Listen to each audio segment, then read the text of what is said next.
Senior Citizen Cash Gift Application nagpadayon. Atong dawato ng report ni Radyoman Gretchel Igo.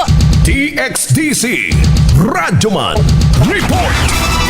Yes, Radyoman Abig gibutyag karon sa National Commission of Senior Citizen ken NCSC Region 11 nakasamtangang nagpadayon ng ilang aplikasyon sa Senior Citizen Cash Gift kasi paghatag og piyansa alang sa butang moapas subay sa usa ka press conference karong adlaw sa usa ka mall sa Davao City.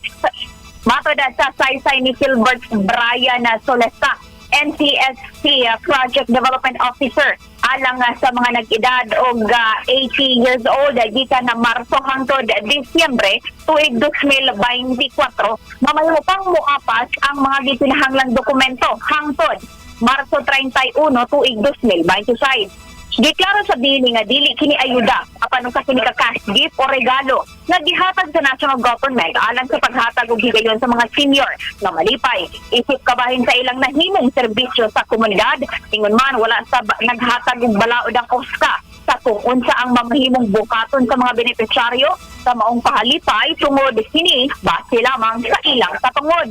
Sa sama mo sa balita og serbisyo publiko, Radyoman Gretchen Igot, Tatak RMN. Tatak RMN.